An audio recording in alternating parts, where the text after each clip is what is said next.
બધાને પ્રણામ. જય જિનેન્દ્ર. આપણે દંડક પ્રકરણનો સ્વાધ્યાય કરી રહ્યા છે.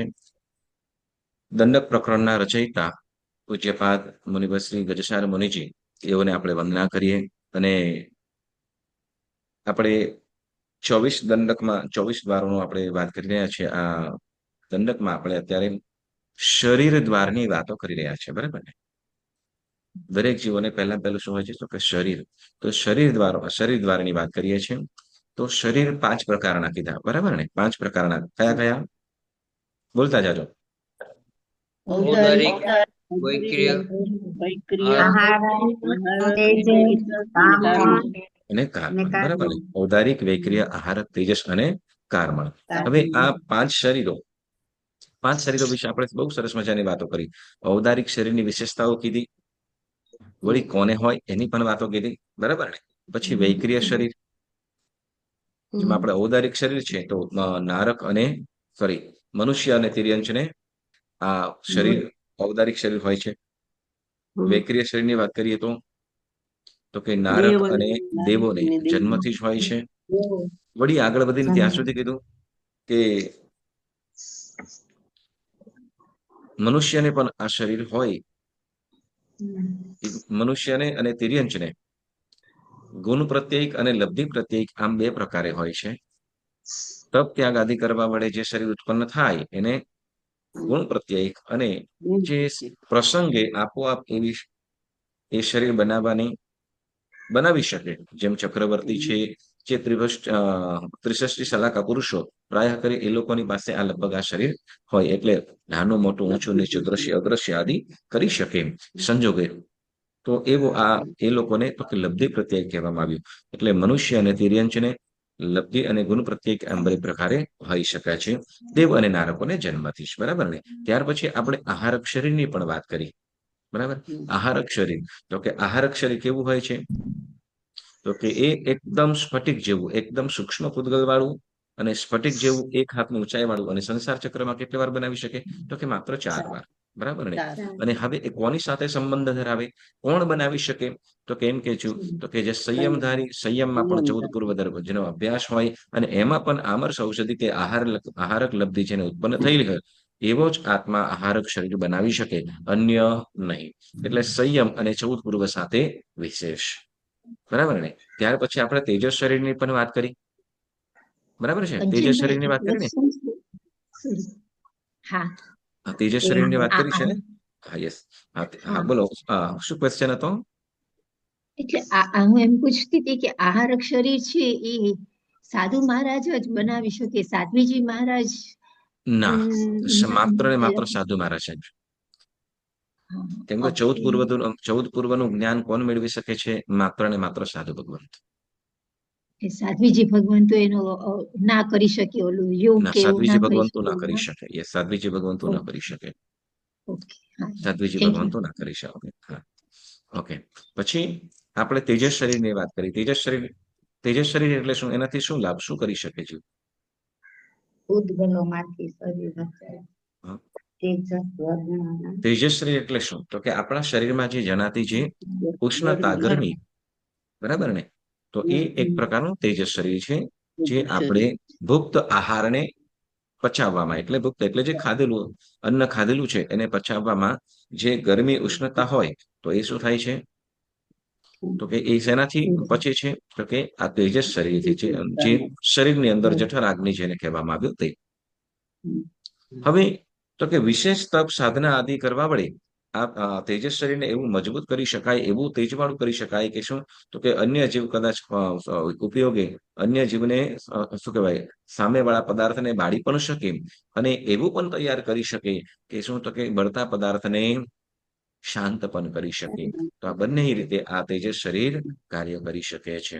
તો એ તેજસ શરીર છે. જેમ તેજોલેશિયા છે, ગૌશાળા પાસે તેજોલેશિયા હતી, એ શું હતું? તો કે તેજસ શરીરને એકદમ પ્રભાવિત કરેલું, મજબૂત કરેલું. એ પ્રમાણે જેમ પ્રભુ મહાવીર સ્વામીને શરીરની અંદર જ્યારે તેજોલેશિયા મૂકવામાં આવી, ત્યારે પ્રભુ સ્વયમે શું કર્યું? તો કે શીતલેશિયાનો ઉપયોગ કરીને પોતાના શરીરને એ કરી શક્યા છે. તો એ પ્રમાણે શીતલેશિયા અને તેજોલેશિયા પણ આ તેજસ શરીર છે. ત્યાર પછી આપણે વાત કીધી હતી, કયું? 5મું કર્મ કારમણ શરીર, બરાબર ને? આપણો આત્મા ક્ષણે દર સમયે જે 7 કે 8 કર્મ બાંધે છે, તો એ કર્મ જે આત્માની સાથે ચોંટવું એ જ કારમણ શરીર કહેવાયું છે, જે અતિ સૂક્ષ્મ છે, બરાબર ને? હવે આ 5 શરીરોની આપણે વિશેષતા વાત તો કરી દીધી. તે રીતે કહેવાય ઔદારિક શરીર શા માટે ઉત્તમ, સ્થૂલ, ઊંચું, મોટું, વિશાળ આદિ ગુણો એની વાતો કીધી દીધી. આહારક શરીર કેવું છે, વૈક્રિય શરીર કેવું છે, એની બધી વાતો જાણી. હવે આપણે ગાથા નંબર સીધા 5મી અંદર જઈશું. તમારો પ્રશ્ન હશે કે તમને પ્રશ્નો આપેલા છે એ પણ કરીએ, પણ પહેલા આજે આપણે ભાવાર્થની અંદર જોડાઈએ આગળ વિવેચનમાં. ઓકે, તો ગાથા નંબર 5મી ખોલજો બધાય. ગાથા નંબર 5મી. આ ગાથા નંબર 5માં આપણે હવે આ 24 દંડક છે, બરાબર ને? 24 દંડક કયા કયા ખ્યાલ આવી ગયો છે ને બધાને? ટૂંકમાં ફટાફટ કોણ બોલી જશે? ચાલો. 10 ભવનપતિના 10, 5 સ્થાવરના 5, વિકલેન્દ્રના 3, નારક તિર્યંશ મનુષ્ય, સોરી, 7 નારકનો 1, ગર્ભજ તિર્યંશ ગર્ભજ મનુષ્ય, જ્યોતિષ, વ્યંતર જ્યોતિષ અને વૈમાનિક. બરાબર થઈ ગયા 24 દંડક. હા, થઈ ગયા. બરાબર. ફરીથી એમ 10 ભવનપતિના 10 દંડક, 5 સ્થાવરના 5 દંડક, 3 વિકલેન્દ્રના 3 દંડક. કેટલા થયા? 18. નારકનો 1 દંડક, 16 ગર્ભજ તિર્યંશ ગર્ભજ મનુષ્ય, 20. 21 વ્યંતર જ્યોતિષ અને વ્યંતરનો 1, જ્યોતિષનો 1 ને વૈમાનિકનો 1. બરાબર, 24 થઈ ગયા. તો આ 24 દંડકોમાં હવે આ 5 શરીરો, આ 24 દંડકોની અંદર 24 દંડકના જીવોમાં કયા જીવોને, કયા દંડકના જીવોને કેટલા શરીર હોય એની વાત કરશે. જેમ આપણે જીવો વિચારમાં ખ્યાલ છે, જીવો વિચારમાં આપણે 563 ભેદોની વાત કરી હતી, બરાબર? જીવો વિચારમાં કેટલા જીવોની આપણે વાત કરી હતી? 563 ભેદ, બરાબર ને? હવે એમાં આપણે 6 દ્વાર કીધા હતા કે કયા જીવને કેટલું આયુષ્ય હોય. જેમ કે જળચર જીવ છો, ટૂંકમાં ત્યાં કીધું હતું, બરાબર ને? ત્યાં ટૂંકમાં કીધું હતું. સાત નારકીની અંદર તો શું, તો કે 7 નારકનું એમ કીધું કે શું, તો કે ઉત્કૃષ્ટ 33 સાગરોપમ અને જગન્ય અંતર્મૃત, ઓછામાં ઓછું જગન્ય 10,000 વર્ષ, બરાબર ને? આવું આપણે જીવ વિચારમાં શોર્ટલી આપણે ભણ્યા હતા. અવગાહના તો કે જગન્ય, તો કે અંતર્મૂર્ત અને પર્યાપ્ત ઉત્કૃષ્ટ 500 ધનુષ્ય, બરાબર ને? અને પર્યાપ્તાની જગન્ય તો કે 7 હાથને 7 ધનુષ્ય, 7 ધનુષ્ય ને બીજા 3 હાથ, એટલે 8 ધનુષ્ય ની કાયા, એવું આપણે શીખ્યા હતા, બરાબર છે? તો હવે આપણે સીધા આગળ વધીએ. તો હવે આ દંડક પ્રકરણની અંદર 24 ની અંદર ત્યાં શરીર હોય, પણ અહીંયા હવે કયા જીવને કેટલા શરીર હોઈ શકે એની વાતો કરે છે, બરાબર? તો ગાથા નંબર 5 આપણે ખોલીશું. ગાથા નંબર 5 એની અંદર આપણે જોઈશું શું કે છે. ગાથા બોલીએ પહેલા. ચૌગભ તિર્ય વાઉષુ મણુ આણમ પંચ શેષતિ શરીરા હાવર ચ ઉગે દુહો અંગુલ અસંખ ભાગ તણુ. આ ગાથાની અંદર શબ્દાર્થ કઈ કેમ છે? ચૌ એટલે 4, વાઉષુ એટલે વાવુકાયને વિશે, મણુ આણમ એટલે મનુષ્યોને, શેષ એટલે શેષ 1 દંડકોમાં, તિ એટલે 3, ચૌગ એટલે 4, ચૌગ એટલે 4 ભેદમાં, દુહો એટલે બંને પ્રકારે, અંગુલ એટલે અંગુલનો અસંખ્ય ભાગ એટલે અસંખ્યાતમો ભાગ, તણુ એટલે શરીર, બરાબર? હવે શું કે છે કે ગર્ભજ તિર્યંશ અને વાવુકાયને વિશે 4, મનુષ્યોને 5 અને બાકીનાઓને 3 શરીર છે, 4 સ્થાવર, બંને પ્રકારે અંગુલના સંખ્યાત્મક ભાગ જેટલા શરીર વાળા છે, બરાબર? હવે અહીંયા આ 5મી ગાથાની અંદર શરીરની સાથે સાથે અવગાહનાની પણ વાત કરે છે, બરાબર? શરીરની સાથે સાથે અવગાહનાની પણ વાત કરે છે. તો શું કે છે?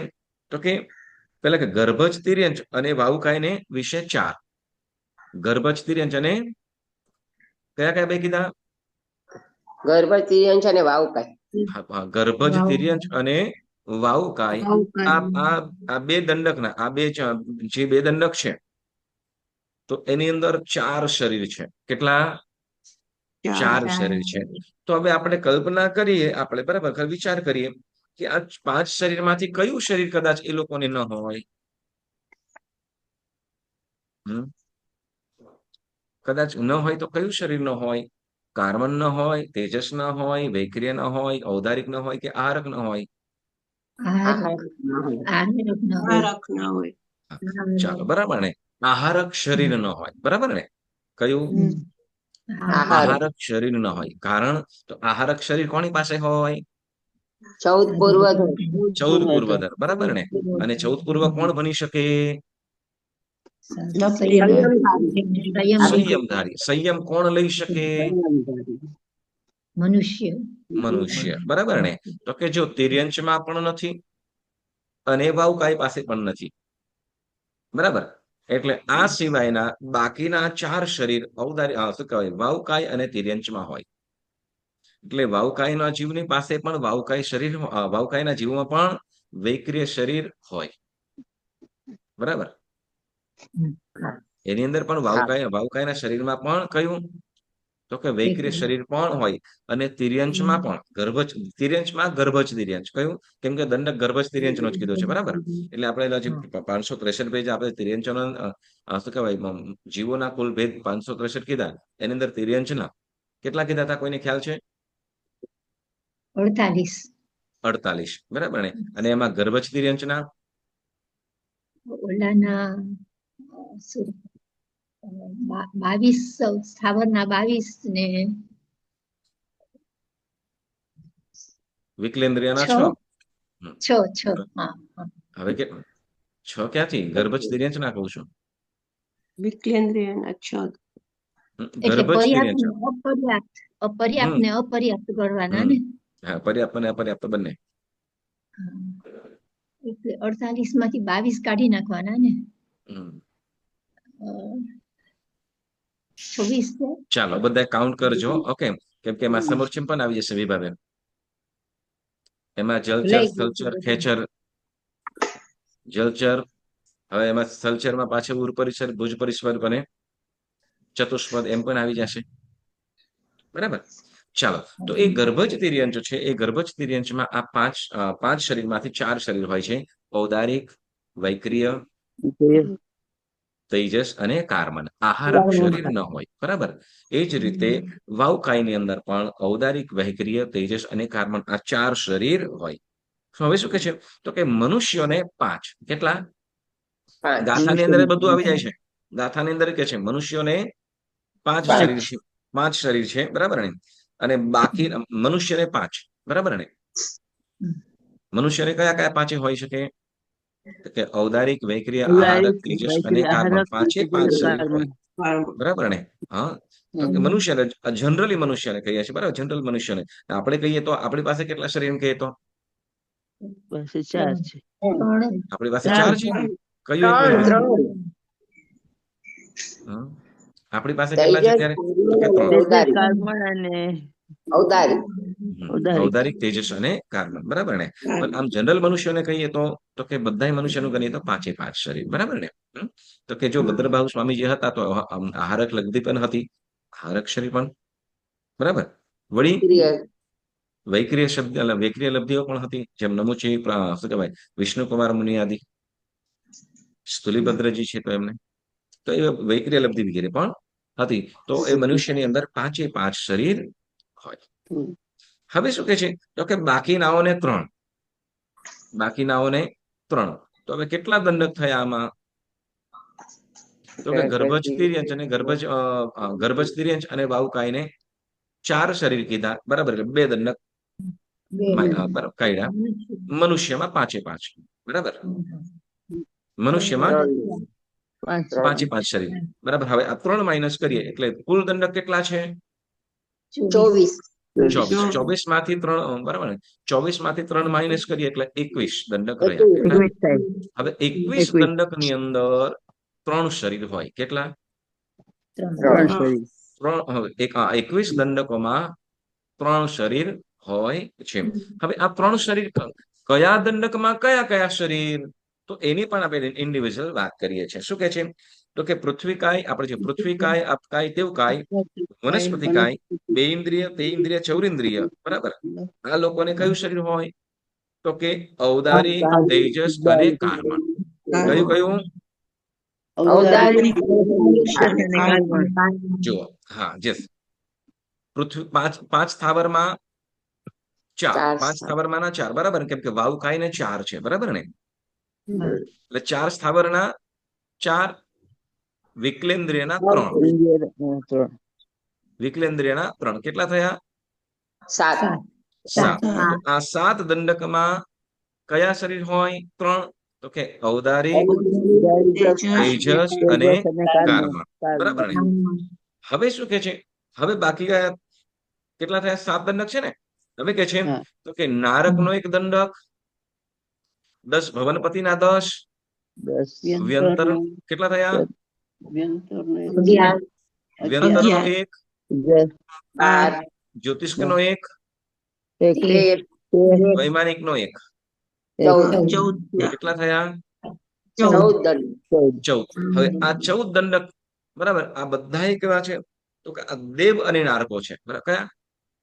કેમ દેવ કે અને આમાં 17 માંથી હજી એક, ટોટલ કેટલા કીધા? 14 ને? છે.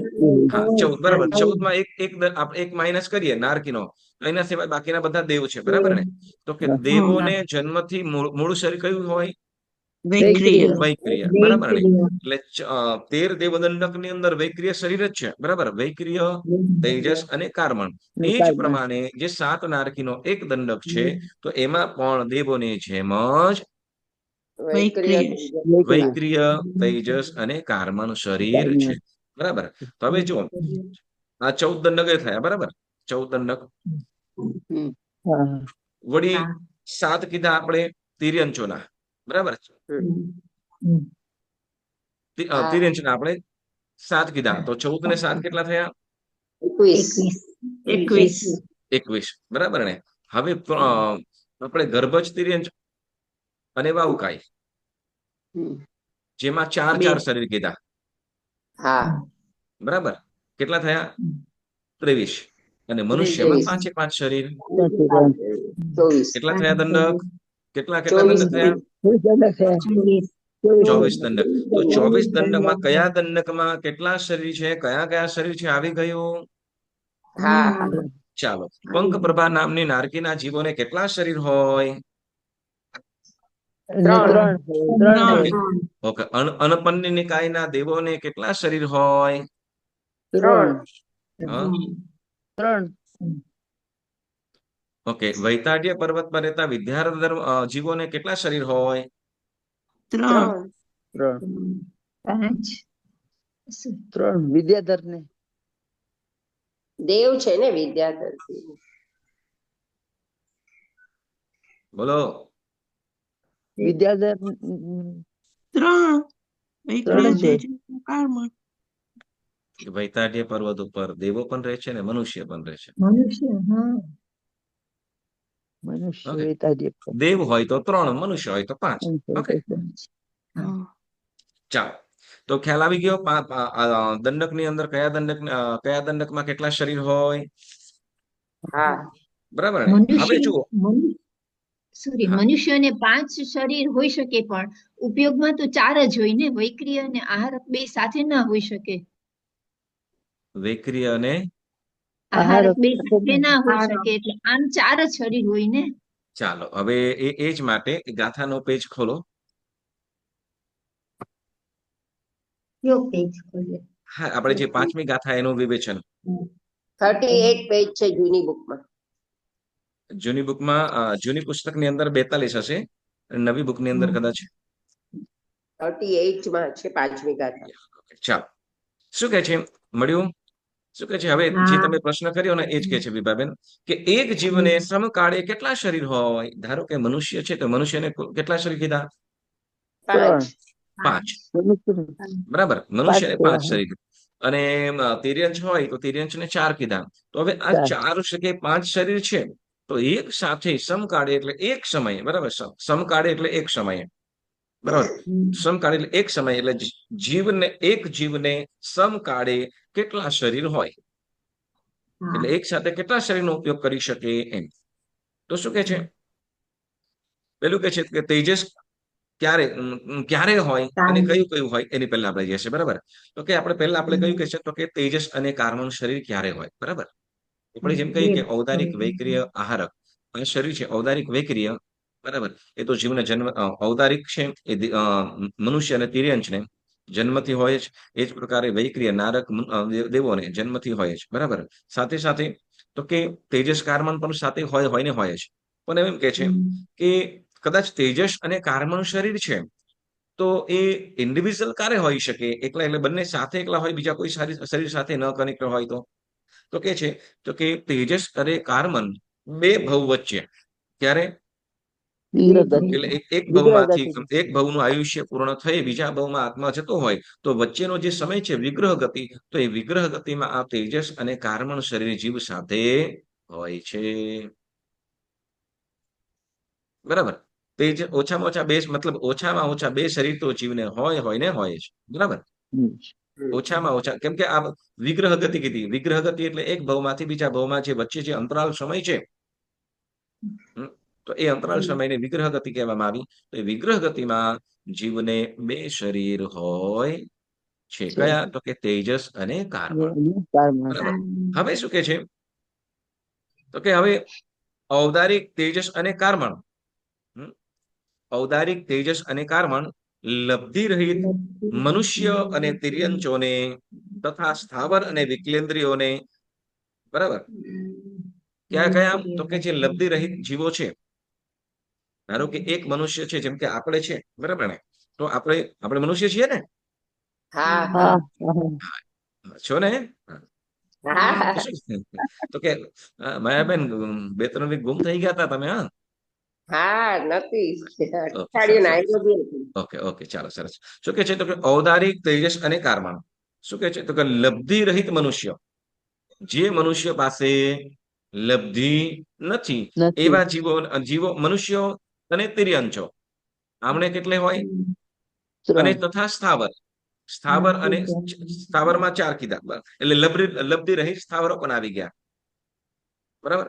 અને હા વિકલેન્દ્રિય તો આ જીવોની અંદર શું તો કે આ જીવોને કેટલા તો કે 3 શરીર હોય. 3 બરાબર ને? આમાં કોઈ 4 શરીર વાળું છે નહીં નથી ને? ઓકે. કોઈ લબ્ધિ વાળું હોય તો હા. એટલે લબ્ધિ રહિત મનુષ્યો, તિર્યંચો, વિકલેન્દ્રિયો અને સ્થાવરો એની પાસે આ 3 શરીર હોય છે. હવે શું કે છે અને વૈક્રિય લબ્ધિ વાળાઓને લબ્ધિ સિવાયના વખતમાં હોય છે. એટલે શું કે છે કોઈ લબ્ધિ વાળો જીવ હોય. બરાબર ને? લબ્ધિ વાળો કોઈ જીવ હોય પણ એ લબ્ધિનો ઉપયોગ નથી કરેલો. ધારો કે સ્થૂલભદ્રજી મુનિ જ્યારે સિંહનું રૂપ કરેલું હતું. ખ્યાલ છે? હા સિંહનું હા રૂપ કરેલું હતું. ત્યારે બેનો વાંધો આવી હતી ત્યારે બરાબર. હા, બરાબર. તો એના સિવાય અને પછી જયારે ગયા ત્યારે તો લબ્ધિનો ઉપયોગ ન હોય તો તે સમયની અંદર તો કે આ 3 શરીર હોય. એટલે લબ્ધિનો ઉપયોગ ન હોય ત્યારે. પરંતુ લબ્ધિનો પણ ઉપયોગ કર્યો હોય તો 4 શરીર. 4 શરીર થાય. કેટલા?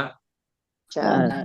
કેમ કે લબ્ધિનો ઉપયોગ કરે ત્યારે મૂળ શરીર જે હોય કઈ નાશ પામી જતું નથી. એ શરીર પણ હોય. શું કે છે તો કે વૈક્રિય લબ્ધિ વાળાઓને લબ્ધિ સિવાયના વખતમાં હોય છે. એટલે આ 3 કહે તો કે ઔદારિક, તેજસ અને કાર્મણ. હવે શું કે છે વૈક્રિય, તેજસ અને કાર્મણ દેવ અને નારકોને કાયમ હોય છે. શું કે છે? વૈક્રિય, તેજસ અને કાર્મણ આ શરીર દેવ અને નારકોને કાયમ હોય છે. બરાબર. એટલે દેવના 13 દંડક અને એક નારકીનો. બરાબર. દેવના કુલ દંડક કેટલા છે? 13 કે 14? 10 ભવન પતિના 10 જ્યોતિષ વૈમાનિક અને વ્યંતર જ્યોતિષ અને વૈમાનિક એટલે 13 દેવ દંડક અને એક નારકીનો. એટલે આ 14 દંડકમાં કયા તો કે વૈક્રિય, તેજસ અને કાર્મણ શરીર હોય છે. બરાબર. હવે એ લોકોને ઔદારિક શરીર બનાવવું હોય તો બનાવી શકે કે નહીં? ના બનાવી શકે કેમ ન બનાવી શકે? કેમ કે એ લોકો જન્મથી ભવ પ્રત્યેક કેમ કે છે ને ઔદારિક શરીર કોઈ પણ શું કહેવાય ઔદારિક શરીર જન્મથી જ મળે છે. કોઈ લબ્ધિથી છે નહીં. જ્યારે વૈક્રિય શરીર છે એ તો કે જન્મથી પણ મળે છે અને શું કહેવાય તો કે લબ્ધિથી પણ મળે છે. મળે બરાબર. છે જ્યારે ઔદારિક શરીર માત્ર ને માત્ર જન્મથી છે. એટલે દેવો ઔદારિક શરીર જેવું કરી શકે, પણ ઔદારિક શરીર તો ન જ કરી શકે. બરાબર. તો શું કે છે, તો કે હવે એટલે વૈક્રિય તેજસ અને કાર્બન દેવો અને નારકીઓને જન્મથી જ હોય છે. હવે શું કે છે કે ઔદારિક, વૈક્રિય, તેજસ, કાર્બન 4 કયા કયા? ઔદારિક, વૈક્રિય, તેજસ અને કાર્બન એ 4 વૈક્રિય શરીર કરનાર ગર્ભજ તિર્યંચો તથા મનુષ્યોને અને વાયુકાયને હોય છે. તો કે 4 શરીર ક્યારે હોય કયું? તો કે ઔદારિક, વૈક્રિય, તેજસ અને કાર્બન, તો કે વૈક્રિય શરીર બનાવ્યું હોય, બરાબર, વૈક્રિય શરીર બનાવતા હોય, કરતા હોય એવા ગર્ભજ તિર્યંચ, પછી ગર્ભજ મનુષ્ય અને વાયુકાય, એઓને કેટલા શરીર હોય? 4. 4 શરીર. બરાબર. કેમ કે જેમ પહેલા તમને કીધું કે જેમ કદાચ વૈક્રિય શરીર બનાવે, કોઈ પણ જીવ આ વૈક્રિય શરીર બનાવતો હોય તો એનું કઈ જે ઓરિજિનલ જે મૂળ શરીર હોય એ મૂળ શરીર કઈ નષ્ટ થતું નથી, એ શરીર પણ હોય છે. એટલે શું કહેવાશે? કેટલા શરીર કહેવાશે? 4 શરીર. બરાબર. કેટલા? 4. હવે શું કહે છે? હવે જુઓ, ઔદારિક, આહારક, તેજસ, કાર્બન એ 4 આહારક લબ્ધિવંત 14 પૂર્વધર મનુષ્યોને હોય છે. કોને હોઈ શકે છે? ઔદારિક, આહારક, તેજસ અને કાર્બન, તો કે 14 પૂર્વધર જે લબ્ધિધારી આહારક લબ્ધિવંત 14 પૂર્વધારી જે સાધુ હોય તો એઓને આ શરીર હોઈ શકે છે, એઓને હોય. બરાબર. હવે કે છે તો કે હવે 5 શરીર એક સાથે હોઈ શકે કે ના હોઈ શકે? ધારો કે કોઈ ઔદારિક શરીર આહારક લબ્ધિ વાળો પણ છે ને વૈક્રિય લબ્ધિ પણ છે, તો એવો જીવ શરીર બનાવે તો એની માટે જવાબ આપે. શું કે છે? આહારક અને વૈક્રિય એ બંને લબ્ધિ વાળા મનુષ્યોને એકી વખતે ઔદારિક સાથે બેમાંનું એક જ શરીર હોય છે, એટલે કે એકી સાથે 5 શરીરો કોઈને પણ હોઈ શકે નહીં. શું કે છે? તો કે હવે જો 2 શરીર છે એ લબ્ધિથી ઉત્પન્ન થાય છે, બરાબર ને? કયું? તો કે વૈક્રિય અને આહારક. બરાબર. પણ હવે કોઈ 14 પૂર્વધર હોય તો એ જો આહારક લબ્ધિનો ઉપયોગ કર્યો હોય તો તે વખતે વૈક્રિય લબ્ધિ ન હોય, અને જો એ જીવ આહારક લબ્ધિ એની પાસે છે પણ એમને વૈક્રિય શરીર બનાવ્યું છે તો કે વૈક્રિય શરીર બનાવ્યું હોય તે વખતે આહારક શરીર ન હોઈ શકે. એટલે મેક્સિમમ એક સાથે એક જીવને કેટલા શરીર હોય? 4. ખ્યાલ આવ્યો? કાં તો જો 5 શરીર એની પાસે છે, બરાબર ને? કેમ કે 2 શરીર લબ્ધિ, ઓલા 3 તો છે જ, ઔદારિક, વૈક્રિય અને ઔદારિક, તેજસ અને કાર્બન, આ 3 શરીર તો છે જ દરેક જીવ પાસે, બરાબર. પણ હવે જે બંને લબ્ધિઓ છે, જેમ કે આહારક લબ્ધિ વાળો જે જીવ હોય તો એની પાસે વૈક્રિય લબ્ધિ પણ હોય, બરાબર. હોય જેવું જરૂર નથી. જેમ વૈક્રિય લબ્ધિ વાળો છે પ્રાય કરે પણ લગભગ 99% તો હોય જ. કેમ? તો કે આહારક લબ્ધિ વિશિષ્ટ કક્ષાનું છે. જેમ કહેવાય, શું કહેવાય કે કરોડપતિમાં કરોડમાં લાખ આવી જાય તો લગભગ આહારકની અંદર વૈક્રિય લબ્ધિ પણ આપણે કન્ફર્મ ના કહી શકીએ, હોય જ એમ. પરંતુ કોઈ એવો જીવ છે કે જેની પાસે વૈક્રિય લબ્ધિ પણ છે ને આહારક લબ્ધિ પણ છે, તો એ જીવ જ્યારે જે લબ્ધિનો ઉપયોગ કર્યો છે, જેમ કે વૈક્રિય લબ્ધિ દ્વારા વૈક્રિય શરીર બનાવ્યું છે, તો વૈક્રિય શરીર બનાવતા શું થશે? તો કે ઔદારિક, વૈક્રિય, તેજસ અને કાર્બન એમ 4 શરીરો થશે. અને જો એ 5 શરીર છે એની પાસે, પણ ઓલી 2 લબ્ધિ પણ છે, આહારક અને વૈક્રિય લબ્ધિ પણ છે, પણ એ 2 લબ્ધિમાંથી આહારક લબ્ધિનો ઉપયોગ કર્યો છે, આહારક શરીર બનાવ્યું છે, તો એની પાસે ઔદારિક, આહારક, તેજસ અને કાર્બન એમ 4 શરીર હોય, બરાબર. પણ બંને લબ્ધિઓ એકી સાથે ઉપયોગ કરી શકે નહીં. એટલે કેટલા શરીર એક સાથે સમકાળે કેટલા શરીર હોઈ શકે? 4 શરીર, બરાબર. 5 શરીર અંદર એની પાસે લબ્ધિથી હોય, પણ ઉપયોગની અંદર જે ઉપયોગ કરે છે તો એ ઉપયોગની અંદર કોઈ પણ 4 હોઈ શકે છે, 5 કોઈ પણ જીવને હોય નહીં, બરાબર. કેમ? તો કે એક સમયે એક જ લબ્ધિનો ઉપયોગ થઈ શકે, બરાબર ને? તો એ પ્રમાણે આ 5 શરીરમાંથી કયા જીવને, કયા દંડકના જીવમાં કેટલા શરીર હોય અને વધુ ને વધુ એક જીવ પાસે કેટલા શરીર હોય તો એની પણ આપણે વાત કરી છે, બરાબર. ચાલો હવે પ્રશ્ન કરી લઈએ, વાવકાયના જીવને વધુ ને વધુ કેટલા શરીર હોઈ શકે? 4 ત્રણ 4 વધુમાં વધુ 4 વધુ ને વધુ 4 કયા કયા? ઔદારિક, તેજસ ને કાર્બન. હા, ઔદારિક, વૈક્રિય, તેજસ અને કાર્બન, બરાબર. હવે આપણે પ્રશ્ન પણ એવું થાય કે ન થાય કે ભાઈ ઔદારિક, હા, પણ અવગાહને કેટલું પર આવે? આપણે પ્રશ્ન પણ થાય કે નહીં કે તેવું વાહુકાયનો જીવ છે તો વાહુકાયના જીવને વૈક્રિય લબ્ધિ અને વૈક્રિય શરીર બનાવવાનું કઈ કારણ? તો કે બસ એના ભવ સ્વભાવે જ, બરાબર ને, ભવ સ્વભાવે જ એને વૈક્રિય લબ્ધિ ત્યાં પ્રાપ્ત થાય છે, મળે છે, બરાબર. એનું કોઈ કારણ કહીએ તો એનો કોઈ પૂર્વભાવની અંદર કઈ પુણ્ય કર્યું કે તો કે ના, પૂર્વભાવનું પુણ્ય, હવે સમજો કે એની પાસે વૈક્રિય શરીર બનતું હોય, બરાબર ને, વૈક્રિય શરીર બનાવ્યું હોય તો એ જીવને પોતાને પણ ખ્યાલ ના હોય કે મેં વૈક્રિય શરીર બનાવ્યું છે. ખ્યાલ આવ્યો? એને પોતાને પણ ખબર ન હોય કે એને વૈક્રિય શરીર બનાવ્યું છે કે બન્યું છે, પણ એની પાસે સહજ રીતે થતું હોય, બરાબર. આમાં એવું હોય કંચનભાઈ કે બધા પાસે જ હોય, બધા બાદર વાયુ ના કઈ ના, પાસે બધાય હોય? ના ના, બધાય નહીં, બધાય નહીં, કોઈ કોઈ જીવો પાસે, કોક બધાય જ પાસે હોય. ના હોય. ઓકે, બધાય વાવકાય પાસે ના હોય. હા. બરાબર.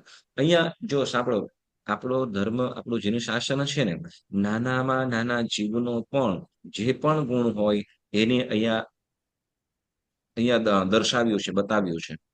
એટલે દરેક જીવની એ વાતો કહે છે. જે પણ જીવમાં ગુણ છે તો એ ગુણની વાત કીધી જ છે.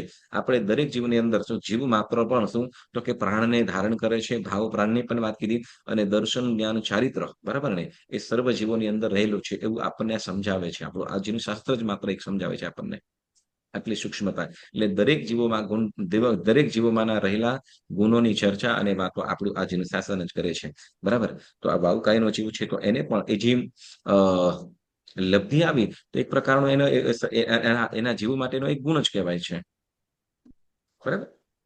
ચાલો હવે સમજો કે કોઈ સાપનો જીવ છે, બરાબર, અને લબ્ધિધારી છે, તો એ કેટલા શરીર કરી શકે? કયું શરીર બનાવી શકે? 4 કરી શકે. 4 ચાર ચાર કરી શકે. કયું કયા કયા? ઔદારિક, વૈક્રિય, તેજસ અને કાર્બન. અને કાર્બન. કાર્બન. હા, સરસ.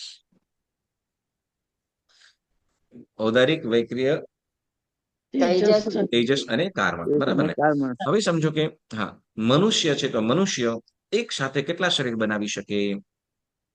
એ પણ 4 જ બનાવે છે. પાંચ 4 એક બનાવી સાથે શકે. કેટલા શરીર બનાવી શકે? ચાર 4 બનાવી શકે. એક મનુષ્ય એક સમકાળની અંદર 4 શરીર હોઈ શકે, બરાબર ને. એટલે કે ગમે તે બે લબ્ધિઓમાંથી ગમે તે એક જ લબ્ધિનો ઉપયોગ થાય, બરાબર. ચાલો તો લબ્ધિથી મળતા હોય એવા શરીર કયા કયા છે? આહારક અને વૈક્રિય. આહારક અને વૈક્રિય, બરાબર. વૈક્રિય. ઓકે, તો દેવોને આહારક શરીર આવી શકે કે ના આવી શકે? ના આવી શકે. કેમ ના આવી શકે? કારણ કે એની સંયમ નથી લઈ શકતા, જનન ભાવ એ લોકોને આવી લબ્ધિ સંયમ લબ્ધિ નથી એમની પાસે. ઉત્પન્ન ના થાય. ઓકે, ચાલો, સંયમ નથી લઈ શકતા, બરાબર ને, પણ 14 પૂર્વનું જ્ઞાન તો દેવો પાસે છે કે નહીં? આહારક લબ્ધિ એ લોકો પાસે ના હોય ને. તો કે જુઓ, આહારક લબ્ધિ નથી, કારણ તો કે વીરતિ નથી. શું વીરતિ નથી? સંયમ નથી, બરાબર. એ લોકોની પાસે શું તો કે 14 પૂર્વનું જ્ઞાન તો એ શું કહેવાય 2 સેકન્ડની અંદર બધું જાણી જાય કે 14 પૂર્વ અંદર શું થયેલું છે, કેવી રીતે શું થાય છે. 14 પૂર્વનું જે જ્ઞાન છે, બરાબર ને, એ તો 5 સેકન્ડની અંદર 10 સેકન્ડની અંદર બધું જાણી જાય, કેમ કે અવધિ જ્ઞાન જ ઉપયોગ કરવાનો છે ને. શું કહેવાય રૂપી બધા પદાર્થોનું કયા કયા ગ્રંથની અંદર શું લખેલું છે તે, બરાબર ને. પણ સાંભળજો ફરીથી ને, વીરતિ લેતા, સંયમ જીવનની સાધના કરતા જે આત્માના જે પરિણામો હોય છે અને એ પરિણામો વડે જે લબ્ધિ ઉત્પન્ન થાય એ જીવો પાસે નથી. એક વસ્તુ હંમેશા શું, એક જ્ઞાન, ઇન્ફોર્મેશન બહુ અલગ વસ્તુ છે, જ્ઞાન ભેગું કરેલી વસ્તુ અલગ છે, અને આપણા જીવનમાં જે આચરણ કરતા જે આપણા આત્મા ઉપર જે એનો પ્રભાવ હોય છે આખો અલગ હોય છે. યસ ઓર નો? સામાયિકનું તમે જે સામાયિકનું તમને જ્ઞાન હોય એ સામાયિકનું જ્ઞાન વસ્તુ અલગ છે, અને સામાયિકથી થતો લાભ જે તમે સામાયિક કરીને પ્રેક્ટિકલ કરીને જે તમે અનુભવતા હોવ, તો એ અનુભવ અને એ વખતે થતી શુદ્ધિ એ શું તો કે માત્ર સામાયિકના જ્ઞાનથી નહીં થાય, એ પ્રેક્ટિકલથી જ થાય. બરાબર, આચરણથી જ થાય. જેમ કહેવાય ને શું તો કે ગોળ કેવો ગળ્યો છે એ ખ્યાલ આવે, બરાબર ને? એનું ખબર હોય કે ગળ્યો હોય, પણ કેવો છે કેવો ગળ્યો છે તો એ તો કે જે ખાઈ એને જ ખબર પડી. બસ એ જ પ્રમાણે શું તો કે સામાયિકનું કે વીરતીનું પુણ્ય શું, વીરતીનું ફળ શું છે, શુદ્ધિ શું છે, ક્યારે ખ્યાલ આવે તો કે એને કોણ પામી શકે? એને કોણ પામી શકે? જે વીરતી લે જે વીરતી લે છે તે જ. બરાબર, યા બરાબર. તો આ પ્રમાણે આપણને શું કે છે તો કે આ બે લબ્ધિમાં દેવો પાસે આહારકનું ડુપ્લિકેટ કરી નાખે લોકો. સાંભળ્યો, આહારકનું ડુપ્લિકેટ કરી શકે, પણ ઓરિજિનલ તો નહીં જ. બરાબર. તો એ પ્રમાણે આહારક શરીર એ પ્રમાણે શું કહેતો કે માત્ર ને માત્ર 14 પૂર્વદર આહારક લબ્ધિ વાળું હોય એ જ આત્મા જાણી શકે છે, કરી શકે છે. બરાબર. તો દેવોને ઔદારિક શરીર કેમ ના પ્રાપ્ત થાય? એને ક્યાં સંયમની જરૂર પડે? એમને ક્યાં ભૂખ કે તરસ લાગે કોઈ દિવસ? હા, એ તો ઝંઝટ જ નહીં કોઈ જાતની. મારે રસોડામાં જવાનું જ નહીં. બરાબર, નહીં કપડાં પહેરવાનું ટેન્શન, નહીં કપડાં ધોવાનું, નહીં પસીનાનું ટેન્શન, નહીં એસી ની ટેન્શન, ને પંખાનું. લાઈટ જાય કે આવે કાંઈ ફરક ના પડે. હા, બરાબર ને? તો દેવો ઔદારિક શરીર કેમ ના કરી શકે? એ ભવ પ્રતીક છે, એમ જન્મથી જ મળે છે. જન્મથી નથી કરી શકતા. હાડકા જે ઔદારિક શરીર ને જોઈએ એવા હાડકા કે એવું કઈ નથી, સાત ધાતુ નથી. ઔદારિક શરીર જન્મથી હોય છે ને, તો એ લોકોને જન્મથી આ હોતું જન્મથી જ જ નથી. મળે, લબ્ધિથી નથી મળતું. દિનુબેન શું કીધું? મેં કીધું એમને એમની પાસે કઈ સાત ધાતુ છે ને એમના શરીરમાં. બરાબર, એનો ક્રમ નથી. હા, સાત ધાતુનો ક્રમ નથી. બરાબર, સાચી વાત છે. Yes, okay. આપણે શું છે કે સાત ધાતુનો ક્રમ નથી, એ વાત બરાબર છે. એ માત્ર મનુષ્યના શરીરમાં હોય, પણ એ જરૂરી છે આપણને સાત ધાતુઓ? હવે આપણા શરીરની અંદર લોહી નીકળતું હોય, જો લોહી વધી પડે તોય પ્રોબ્લેમ, ઓછું થાય તોય પ્રોબ્લેમ, હાડકા હોય તો ઓપરેશન કરવાનું, તો હોય નહીં તો જરૂર જ ના પડે. મચડાઈ ની કાંઈ જ નહીં. કેટલું સારું હે. પણ આહાર એ લોકો હાડકા નથી, કઈ નથી ને. હા, યસ. આહાર લેતા નથી કોઈને, ખાલી ઈચ્છા જ કરે છે. એ તો સારું કહેવાય કે ખોટું કહેવાય? ઔદારિક શરીર બરાબર. તમારો તર્ક વ્યાજબી છે. આપણે શું છે કે દેવો જે ઔદારિક શરીર છે, બરાબર ને, ઔદારિક શરીર માત્ર ને માત્ર જન્મથી જ પ્રાપ્ત થઈ શકે છે. બરાબર, માત્ર ને માત્ર જન્મથી જ. લબ્ધિથી છે કોઈ પણ જીવને, લબ્ધિથી કોઈ પણ જીવને છે નહીં. બરાબર. અને આ ઔદારિક શરીર કેટલું મહત્વનું છે, કેમ કે આહારક પણ આ ઔદારિક શરીરથી જ કરી શકે. સંયમ ક્યારે લઈ શકે? ઔદારિક શરીર હોય તો જ. બરાબર, મનુષ્ય અને એમાં ઔદારિક શરીર હોય તો જ. બરાબર ને? એટલે ઔદારિક શરીરથી આપણે ઔદારિક શરીરને ઊંચું, વિશાળ, ઉદાર, ઉત્તમ, સ્થૂળ વગેરે બધું કીધું છે. બરાબર ને? આપણે જોઈ ગયા. તો આ બધું જ આ શરીર માટે અતિ ઉત્તમ કહેવામાં આવ્યું. તો એવું આ જેનાથી આપણે શું કહેવાય, તપ, જપ, સાધના, આરાધના વગેરે કરીને શું કહેવાય તો કે શું પ્રાય કૈવલ્યને અને મોક્ષની પ્રાપ્તિ પણ આપણે આ ઔદારિક શરીર દ્વારા પ્રાપ્ત થઈ શકે છે. બરાબર. તો એવું ઉત્તમ ઔદારિક શરીર છે.